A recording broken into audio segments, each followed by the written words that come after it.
Hi, my name is Kay Sutha. I am a business strategist and I will be your host.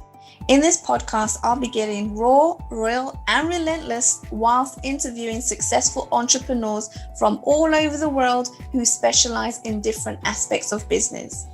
We'll cover the five main pillars of business, which are sales, marketing, finance, operations, and leadership, but not forgetting mindset, live and digital events, plus much, much more.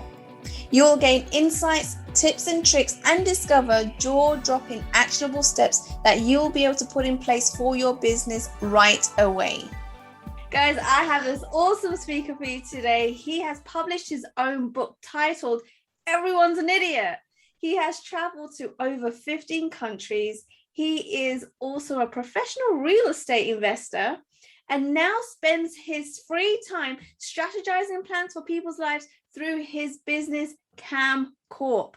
He is here today to share with us the story of how he mastered using his time and money efficiently to quit his day job at 24 years old. And now he pursues his true passions. Please welcome Cameron Danalis, who is a life strategist, world traveler, serial real estate investor, and now a published author. Oh my God, Cameron, welcome to the show. Hi, thank you for having me. I'm excited. Yeah, me too. So I just want you to quickly, before we go into this, right, let people know what's happened the last week, right? Because we actually Yes. booked this recording for last weekend. And I want you to tell people what I said, what happened this week, and why we're back here re-recording this episode. Yeah, so believe it or not, everybody, we are not perfect. Sometimes, we suck at things, but that's the first step to learning and be good at things. So what happened is we recorded this podcast together and it went okay, wasn't amazing. And at the end, she kind of just turned off the recording and goes, "Have you done this often?" I was like, not really. And she was like, "Look, I think you're great, but I can tell." He goes like, I want to re-record this. Well, I'm going to challenge you to go on your Instagram and do Instagram live videos every single day during the week, because I'm not as, camera friendly as I am, personable, if that makes sense. So by doing that, by speaking to these nameless, faceless crowds over and over again every single day for a week, I pretty much killed my camera shyness, and now I believe this to be going much better already. Right, exactly. Oh my God, like last week, I couldn't even get a smile out of you, right? And now your whole face is just smiling, like there's so much joy and the confidence, right, that you have in just your stature right now has completely changed just by doing these videos every single day. You've built your confidence, right? So that is amazing. And I had to highlight that to everyone because changes can happen as quick as you want them to, but you got to make sure you put action behind it, right? So congratulations on that, Cameron. That is amazing.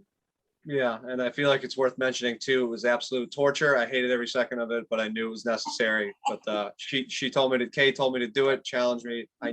She knew it was right. I knew it was right, even though I didn't want it to be. And a lot of life does come down to that, just accepting the suck and doing what you got to do. And change will come as fast as you want, as you said. Right. Like awesome. So let's go straight into this. I know people want to know how the hell, you've done so much in such a short time and you're so young, right? And so tell us about, what you were doing before and how you came across the, building this business that you have now.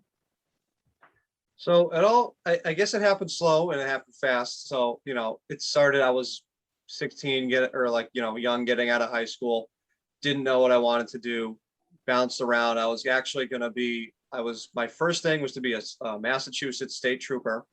Okay. Yeah. Then I got into I wanted to be an economist.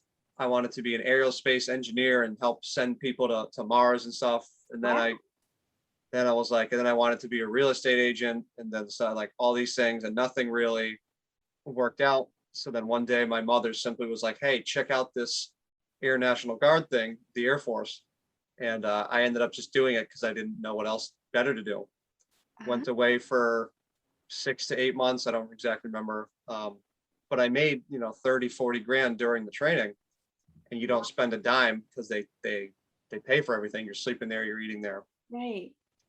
When I returned, instead of buying a car or some other, motorcycle or boat like everyone else did, I ended up buying a investment property or putting a, decent down payment on it, and got myself a little Toyota Camry just to get myself around. And that snowballed into what I'm doing now. So I went and worked at a bank for a year, just a regular job, paid decent, was fine. But I obviously knew it wasn't for me. So while I worked that job, I saved up money more and more, ended up buying a second one and quitting the job so I could figure out what I really wanted to do. And then once I was sitting home for, a month or two trying to figure out what I wanted, I ended up typing what would be the first draft or the first chapter of the book. And I was sitting there looking at it, and I was like, wow, this really could be something. Right. And then I spent the next 6 months on that. Wait, I just want you to tell people, this kind of different perspective that you had compared to the rest of your peers. I mean, when you decided to invest, how old were you at that point? Oh, it was 2019. So what is it, 2 years? So I think I was 22. I bought my first house. Oh my good. Like, how does a 22-year-old do this? Like, why didn't you just want to do everything else that your peers were doing and buying that flash car and spending the money? Where did your perspective come from?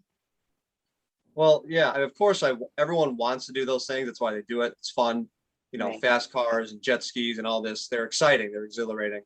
So it's not a lack of desire. I attribute it to more of a patience. I'm willing to wait or get them later versus, if I get investment money making things now, I can have 5 jet skis later, or even faster car, all that, whatever have you, later on. If you put in the work, time, energy, effort, investment now, you can get it tenfold later. If I get a jet ski at 28 instead of 22, it's not going to be that big of a deal. I can always rent a jet ski too, which I've done many, many times. It's like one of my favorite things. Also, yeah, you were really looking at your long-term goals, right? What you wanted to build for yourself years to come, and not just have that instant temporary satisfaction that I guess a lot of people have when they buy these flash things, right? Is that what you're saying? In my opinion or perspective, it came down to having a jet ski is awesome or whatever, but it's not as awesome as being able to have your own free time. It's not like I can have a jet ski in a car, but if I'm spending all my hours at a job, what the hell good is it? So I'd rather live frugally or investment and do these things and be able to have my own time versus have objects. Right. Time to me is the most important thing. So tell me this, Cameron, where did your perspective come from? Was this something that was instilled in you by your parents, your family? Like, how did you have this complete different perspective to everyone else around you? So I attributed some to myself, but I would be a fool not to mention, like, my parents were great, but they weren't the best with money, but they were fine. But something back in 2008, we did have like a decent amount of money, but then actually ended up losing most, if not all of it, like the home, like the whole 9 yards. Like, so we were living in like a friend's house for a couple of years, which I honestly did not mind at the time. I was going to school, didn't really care. It wasn't a big deal. But it'd be foolish to think that didn't play a role in having, long-term, secure financial freedom and success and all those things. And having that experience can help, solidify certain habits. Yeah, I guess it was kind of like, that's happened to you once, that you're not going to allow it to happen to you again, right? Correct. And so you decided to have these different perspectives, do things differently to what your peers are doing, because you didn't want to be in that position again, right? It was a no-no for you. Like, it's never going to happen again. Okay, I see. So do you then believe that you need to go down these how do I say, dark paths, or down this rabbit hole, um you know before people can actually make certain changes. Like, do you believe in that? I mean, or does, life can be completely great, you never have any bad experiences, nothing negative happened to you, and you can still be successful? What is your perspective on that? So that's a great question. I think it's not a requirement, but it damn near it almost is. So it's not impossible. So a lot of people who go through the ringer, so to say, Mm-hmm. end up coming out smarter, wiser, stronger, whatever. So it's a very, very common, I'd say overwhelming majority of people who have those reformations go through those things, but it is not a requirement. And I say that because people can learn from other people's mistakes. Right. People can adapt to, they can see things coming that not necessarily have happened to them yet. So there's always a chance, depending on the individual, to see something, prepare for something, get ahead of something. And an ounce of prevention is worth a pound of cure type thing. Right. So Okay. if people have the wherewithal to, listen to people like me or you or other people who've been through worse or better, Right. and get those nuggets and be like, okay, here's what happened to him. How do I make sure that doesn't happen to me? Right. Okay. That's It's really not impossible. interesting. That is interesting. And I'm assuming that you've come across, because you've got clients too, right? You coach clients. Correct. And not all of them are gonna have, those deep-seated, sad kind of experiences, stories. Everyone has a different story, everyone has different experiences, but you don't have to necessarily be homeless in order to be Yeah. successful in business, right? Yeah. Okay. So now, Cameron, I heard that, you have the ability to mold perspective. What does that actually mean? It means, so for example, even when I was younger, let's say living, going from houses and cool, like beach houses and these cool things, to living in someone else's like house, they're kind of just doing us a favor. Right. I never minded because it could always be so much worse, like Yeah. I'm a huge fan of history, and I read about, other 22, 20, whatever year olds, you know, 20 years ago, 50 years ago, 100 years ago, 1,000 years ago. And even our worst most days is better than most of human history's best. Like, Right. still being able to eat, clothes, warm, house, going to school, getting educated, I had a cheap $1,000 car, 1990 Lexus. It's just, but it worked. I got around, like there's nothing most people's are as happy as they choose to be. Right. Oh, I love that. Yeah. And I guess when you start thinking about how people live, I guess in these like third world countries, where they have to walk miles away to just get some water, and we just have to Yeah. turn on the tap, right? Yeah. Yeah. It puts Exactly. things into perspective. And also it just shows you how really easy we have it compared to how other people are living, right? And Yeah, so for the sure. problems that we tell ourselves are huge issues and we don't have to resolve, people in third world countries would love to have these problems, right? Yeah. Yep. um and it's just, again, going back to being grateful and actually just looking at it in a different perspective, just like you say, and putting yourselves in someone else's shoes that's worse Yeah. off, right? Yeah. So I love that's really awesome that you use that comparison. So tell me this, Cameron, what qualifies you as an expert in this field? Uh, to put it simply, my own life. Like not everyone is in the position where, they're 24 years old. I could comfortably just sit in this house and rot away for the rest of my life. Like but I choose to do these things with my time. But I have a choice. The freedom of choice, the freedom of time. My own life is a living testimony, I think, to the power of what I'm saying. Like if you, even at a young age, even though we lost everything, I didn't get any other than, I didn't get any financial special treatment. I didn't get any giftings, like I Mm. went to a community college, I did the financial aid stuff. Anyone can join the military. Foreign people can join the United States military and earn their citizenship that way. Oh, like, wow. and they'll get paid the whole time. A lot of people don't know that. Yeah, we had a Japanese guy that come in, he got his citizenship and it was great. So I didn't do literally anything that almost anyone in the Western world couldn't do myself, or yeah, they can't do anything I haven't done. It's Right. just a matter of the discipline and the actual perspective and the mindset of actually doing it. Right. Oh, amazing. So, Cameron, what is your next step? What are your goals? What do you want to do, next in your life? Because I mean, you're so young, right? The world is literally your oyster. You could do anything. So, what is your next goal that you want to achieve? So yeah, part of the reason I've been doing these podcasts is to, build my online presence and network, and even meeting you has been a joy. But, I wrote this book. Yeah, I wrote the book. So I'm trying to sell the book and build my online presence because as I wrote in there, I want to help people. I believe it or not, people, younger than you have experience and can perceive certain things. And the book is full of perspective and advice and I just ideas, strategies, mindsets. And I want to give that to other people. I want other people to have that so they can, just maximize their own potential in their own lives.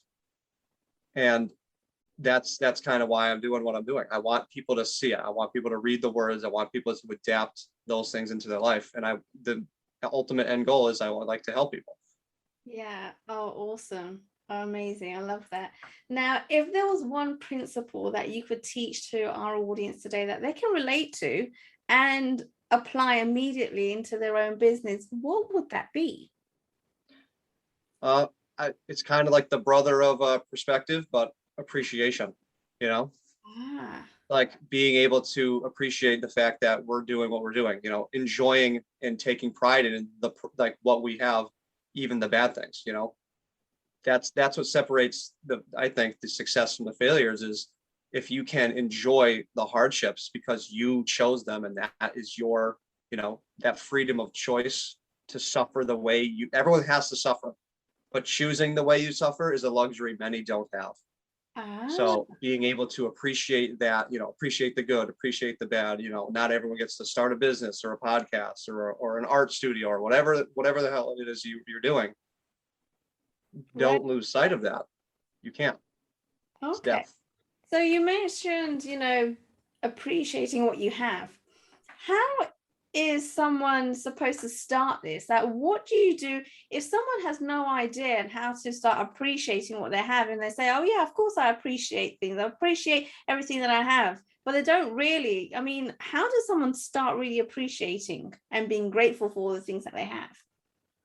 That's a great question. I guess there's multiple ways to go about it. I think most people deep down know whether they appreciate things or not, or if just you kind of just go through the motions every day and take things for granted per se. Mm. But this simple as some friends and I used to text each other every morning, like three things we're grateful for. And it could be, cell phones, food, water, eyes. We saw like if we went somewhere and we saw like a blind man and we're just like, how great is it to see? You know what I mean? How like, dogs, water, anything, computers, like satellites. There's so much, even our modern cushy daily lives are just completely made possible because of these things that we hardly understand. Like, do you know how we see each other right now? How are you seeing me? How are you hearing my voice? We have no idea. It's crazy. Like, But start thinking, I have a think big mic, and small picture. camera, and it just works. Camera. Exactly. Yeah. So being able to think big and small picture, like, you know, how the hell are you able to see us right now versus also like, how am I speaking? How am I breathing? You have cells going on. Like there's so many infinite different directions, or even just, 100 years ago, the year was 1921. I think World War I had just ended. Millions of people died 100 years ago. Like there's people that have lived older than that. There's people alive now. You know what I mean? Yeah. Like, So what I'm hearing from you is that it doesn't have to be the big things. You don't have to have a mansion to be grateful, right? It can be the smallest things, being able to just turn on a tap to drink some water, right? To be able to just, walk up the street, to be able exactly. to, have, know that you've got food in your stomach and you've got a roof over your head, a comfortable bed to sleep on. right? Yeah. And it doesn't matter where you are in life, whether you've built your business, to 6, 7 figures, or if you're just starting out, there's always something to be grateful. Is that right? Yeah, I mean, I'll take a bike ride every now and again, or like sometimes I'll bike to the gym, but like I'm just like look at the trees and stuff. I'm just like it's beautiful. Right. I went to Honduras once in Latin America and helped it was like a mission trip. So we ended up building a school for all these like impoverished people. And the Hollywood stereotypes are 100% true. Like it was like mud houses with tin roofs and all like the whole 9 yards. Nicest, sweetest, most appreciative, smiling, grateful people I have ever met in my life. Wow. Like it put me to shame, and I think about it to this day. And you know, I just think about my peers, our peers, and how much they just take for granted. It's really it's shameful in a way, but it's eye opening in another. Yes, I agree, definitely. It does, again, put things into perspective, right? When you see Yeah. how other people are living. And so going from that, do you have maybe a couple success stories that you can share with us that you've had with your clients recently? Yeah. So one is this young lady. She's a little younger. She's probably 21. So Okay.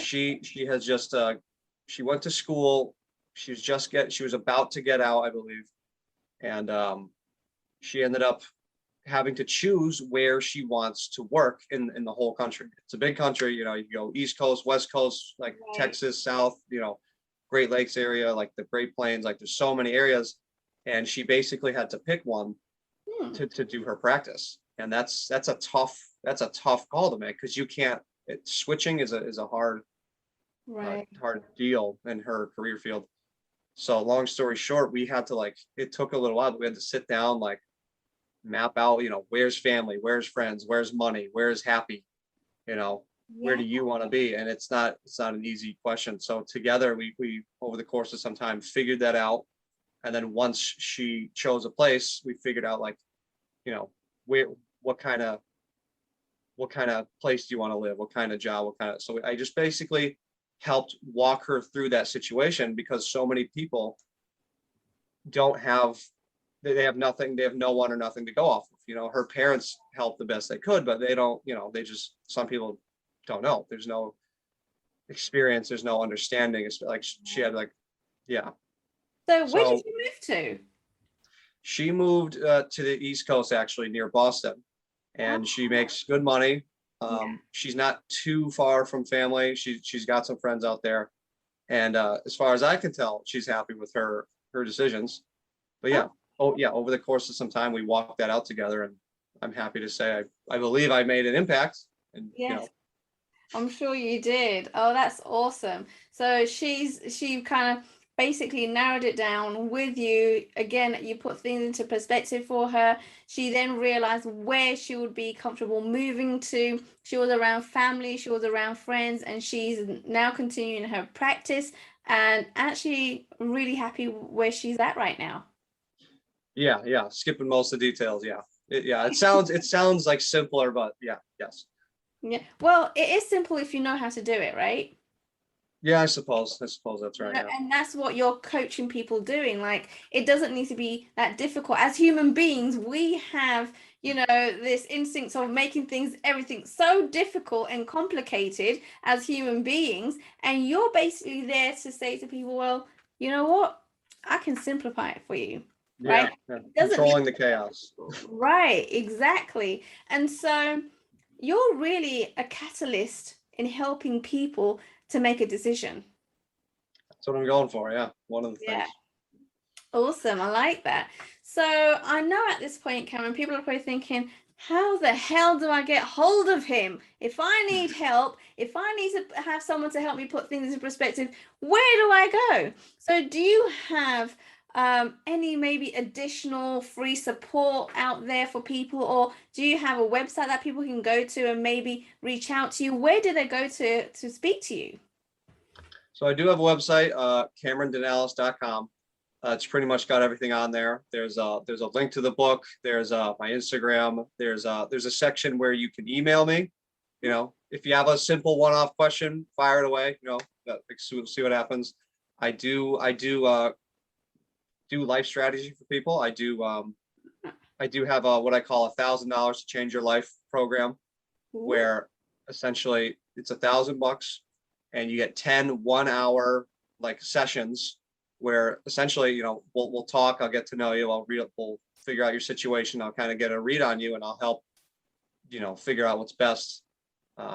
As for free things, you know, I said email, you can email me anything. I don't, you know, I'm just a person, you know, I'm a guy. So shoot me a hello, shoot me a, you know, middle finger. We'll see, you know, shoot me a question. You can read the first chapter of the book for free on Amazon if you click the picture and scroll down. So yeah, but yeah, CameronDanalis.com pretty much got it all.